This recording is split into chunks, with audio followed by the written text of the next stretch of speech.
Welcome to Sleep School. Each night, we explore a new story, a gentle lesson to carry you into rest. As you listen, let the words move at an easy pace. There's no need to remember every detail. Simply allow the images and ideas to pass like clouds across a quiet sky. Wherever you are, take a moment to settle in. Feel your body sink into comfort. Let your breath slow. Let your eyes grow heavy. Tonight's journey begins now. Chapter 1. Before the Pharaohs, the birth of a civilization. Imagine a land before the pyramids rose, before kings wore crowns of gold, before the word Egypt had ever been spoken. The sun is warm but gentle, the air sweet with the scent of the Nile. We are far back in time, when the Sahara was not yet endless desert, but grasslands, lakes, and winding streams. Small groups of people wandered here, following food, water, and safety. The Nile was already the heartbeat of this place. Its floods rose and fell in steady rhythm, leaving behind black silt that nourished the soil. Families began to linger along its banks, learning its moods, planting small fields of wheat and barley alongside their fishing spots. Villages appeared, clusters of reed and mud huts blending into the landscape. Life was simple, hunting antelope, casting nets, gathering wild plants, tending small gardens. People had time to watch the world, how stars moved across the sky, how the river's floods followed the moon, how certain birds and animals returned each season. From these quiet observations, belief began to stir. They imagined spirits in the water, wind, and sun, not yet the grand gods of later Egypt, but familiar forces close to home. Over centuries, the climate grew drier, grasslands faded, lakes shrank, and people gathered closer to the Nile's dependable waters. Villages grew larger, and with more people came more skill. Pottery was shaped from clay. Papyrus was woven into strong baskets. Copper was hammered into gleaming tools. Painted pots showed fish, birds, and swirling lines that may have represented the river. The dead were buried facing west toward the setting sun, perhaps a sign of belief in a journey beyond life. By around 4000 BCE, villages had grown into small chiefdoms. Along the Nile, each had its own leader, customs, and pottery style. They traded grain for fish, stone for tools, sometimes peacefully, sometimes with small disputes. In the south, larger communities formed and began building simple reed boats to travel the river. In the north, the delta's marshes shaped a life rich in fishing and trade, influenced by the wider Mediterranean. North and south were still separate, different leaders, dialects, and ways of life. Yet the Nile connected them like a green ribbon, winding patiently between them. It would one day join them as a single kingdom, but not yet. For now, life moved with the turning seasons. The most important thing was not conquest, but the steady rise and fall of the river. People lit fires at night, baked bread, told stories beneath brilliant stars. They could not know they were laying the foundation for one of history's greatest civilizations. They only knew the warmth of community, the promise of the Nile, and the slow, patient dawn of history. Chapter 2. The First Kingdoms, Uniting the Two Lands. The river still winds its patient way through the valley, but the villages along its banks have changed. Harvests are more reliable, boats more sturdy, leaders more ambitious. In Upper Egypt, southern rulers gather more land, defending their fields and sending traders far along the Nile. In Lower Egypt, the delta's fertile marshes support skilled fishermen and farmers who look south with both interest and rivalry. Over centuries, not suddenly, the two regions begin to draw together. There is trade, competition, marriages between ruling families, and occasional conflict. By around 3100 BCE, a southern ruler, remembered as Narmer, or perhaps Menes, emerges as the strongest. Through battles and alliances, he brings the delta under his control. For the first time, one crown rules both lands. The red crown of the north and the white crown of the south are worn together, a symbol of unity that will endure for millennia. Egypt becomes a single kingdom, stretching from the Mediterranean to the first cataract in the south. Narmer chooses Memphis as his capital, central, strategic, and well-placed for trade. A royal court forms, with scribes to record events, officials to collect grain, and artisans to produce fine goods for ritual and prestige. Writing begins to appear, simple symbols carved into ivory and pottery, the ancestors of full hieroglyphs. Local deities are woven into a larger pantheon. Horus, the falcon god, becomes linked to kingship, a divine protector whose presence sanctifies the ruler's authority. Temples are small but growing in importance, acting as centers for worship and state power. Life for most remains familiar: farming, fishing, weaving, but with a new sense of belonging to something larger.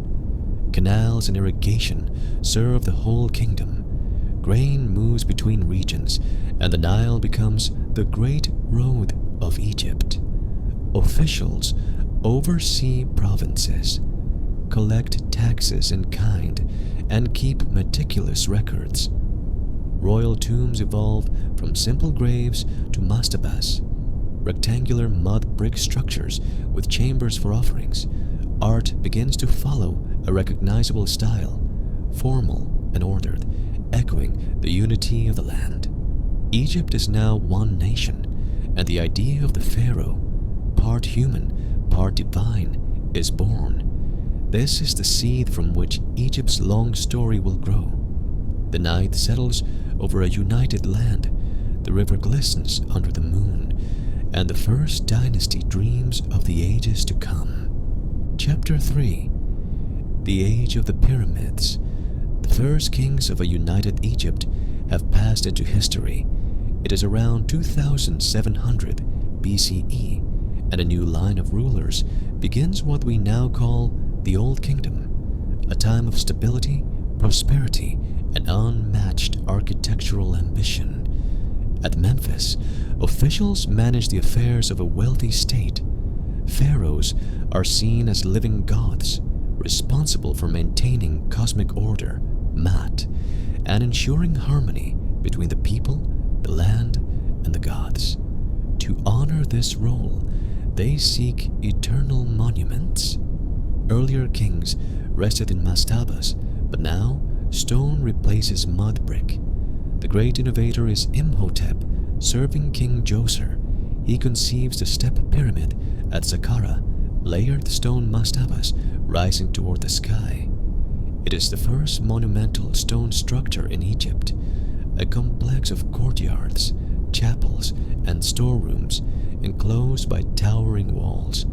Egypt learns the art of building for eternity. Ambition grows. Sneferu experiments with pyramid design, producing the bent pyramid and the red pyramid, refining techniques for stability and precision.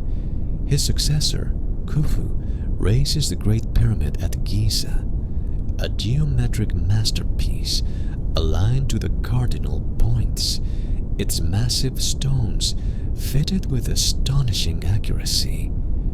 Khafre builds his pyramid nearby, guarded by the Great Sphinx, its human face gazing east toward the rising sun. Menkaur's smaller but finely finished pyramid completes the Giza trio, symbols of a civilization at its height. These projects mobilize thousands, farmers working during the flood season, craftsmen, stonecutters, and boatmen. The work is organized, supported by a system of taxation, surplus grain storage, and centralized planning. Far from being slaves, most workers are Egyptians fulfilling labor duties for their pharaoh.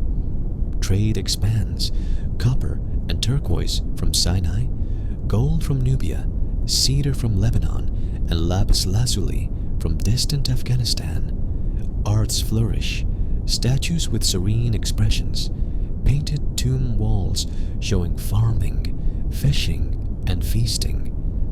Hieroglyphs evolve into a complex, beautiful writing system. Religion deepens. Ra, the sun god, becomes central, and the pharaoh is his earthly embodiment. Temples grow more elaborate, rituals more formalized, and priests more influential. The Old Kingdom will face challenges, shift in the climate, reduced floods, and growing power among local governors. But for now, this is Egypt's first golden age. The pyramids gleam under the moon, the Nile flows steadily, and the people sleep beneath the watchful gaze of their divine kings. Chapter 4. The Middle Kingdom. Rebirth and Reflection. The pyramids of the Old Kingdom still stand in the desert, but the power that built them has faded. The Nile's once predictable floods become less reliable. Harvests shrink, and local governors, nomarchs, grow more independent. Egypt enters the first intermediate period, a time of division when no single pharaoh commands the whole land. Yet, along the river, life continues. Farmers plant barley and wheat, fishermen cast nets, craftsmen shape stone and wood. The rhythm of daily life endures, even without a strong central court. In the south, Thebes rises as a center of strength. Over time, its rulers push northward. Around 2050 BCE, and Tuhotep II reunites Egypt, once again wearing the double crown. This begins the Middle Kingdom, less extravagant than the age of the pyramids, but rich in stability, art, and careful governance. The capital shifts to Thebes, though Memphis and other cities remain important. Pharaohs see themselves as shepherds of the people as much as divine rulers. Monuments return, temples, fortresses, and cliff-cut tombs, particularly in the desert valleys near Thebes, where one day the Valley of the Kings will flourish. Borders are strengthened. Fortresses rise in Nubia to secure gold and trade routes. In the Sinai, they protect access to copper and turquoise.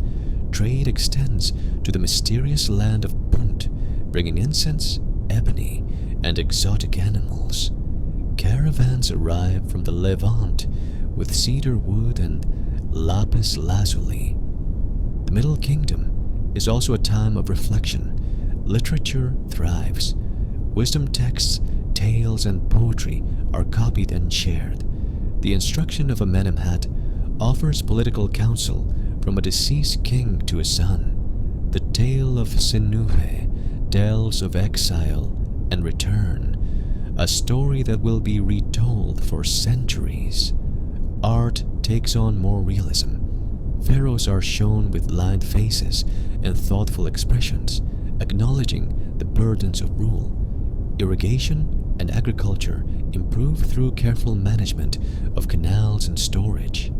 The god Amun, once local to Thebes, rises in prominence, often merged with Ra as Amun-Ra. Temples to him grow in size and significance, especially at Karnak. ordinary people feel a closer connection to the gods, as belief in an afterlife for all, not just the king, gains strength. The Middle Kingdom is a period of balance, steady rule, thriving culture, and strong borders. Yet, by its end, new threats emerge. Peoples from the northeast, with advanced weaponry and swift chariots, begin to enter the delta. They will become known as the Hyksos, and their arrival will test Egypt once again. For now, the land rests in golden twilight, the Nile flowing steadily, the fields green under the sun. Chapter 5: The New Kingdom, Empire and Splendor.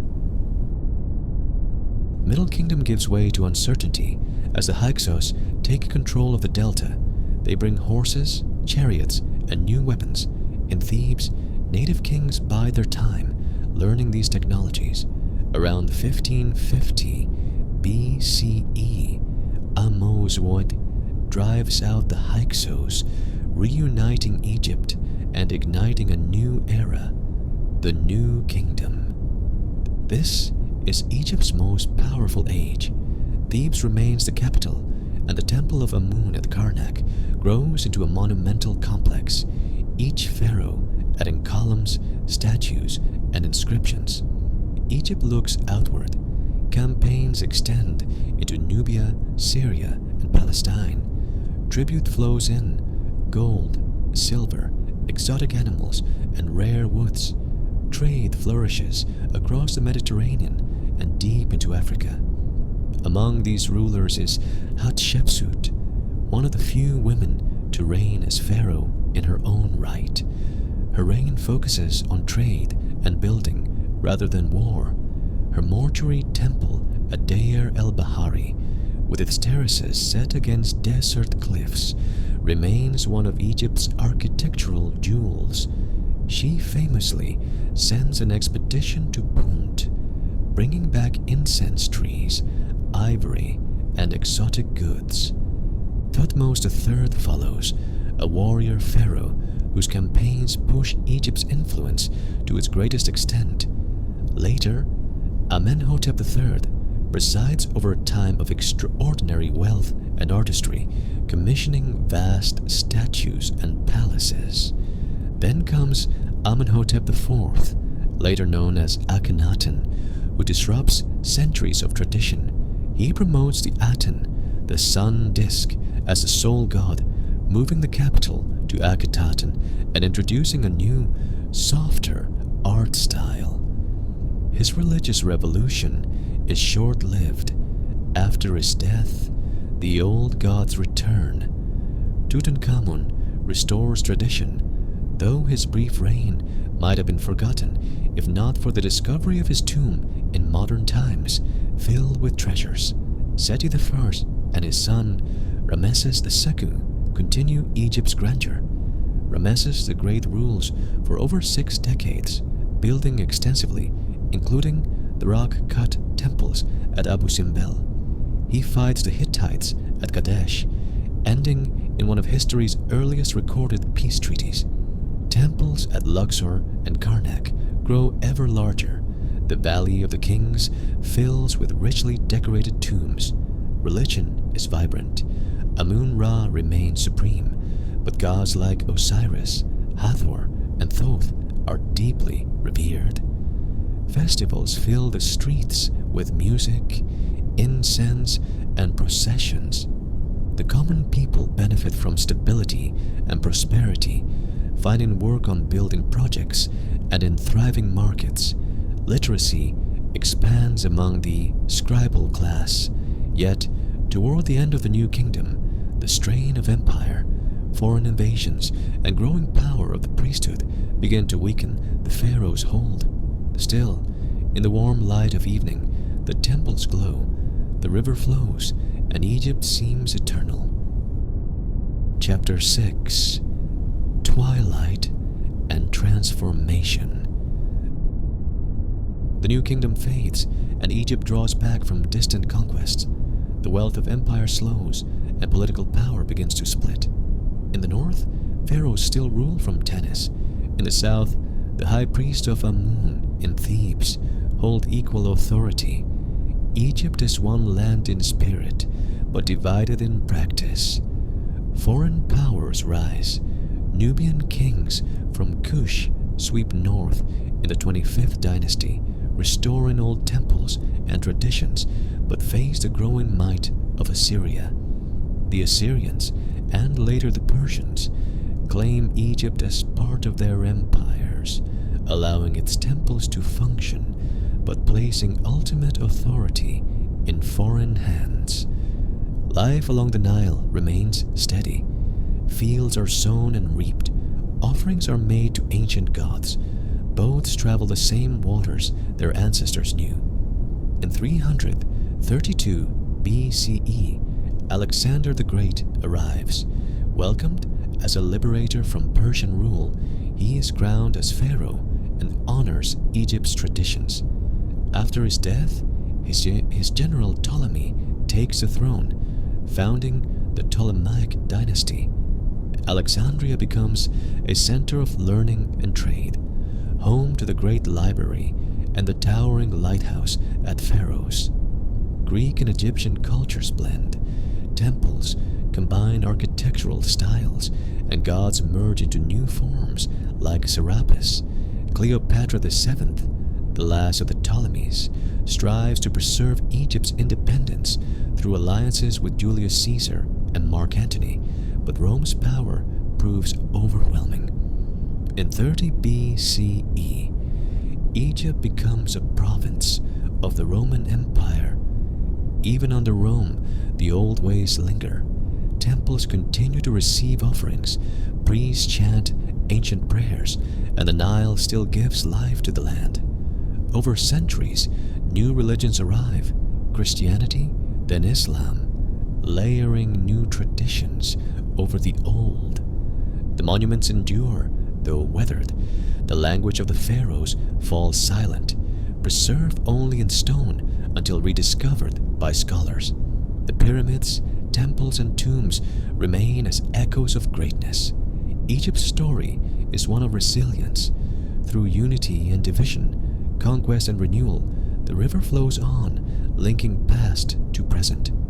As the sun sets over the desert and stars fill the sky, the land rests, its legacy secure, its name forever among the great civilizations of history.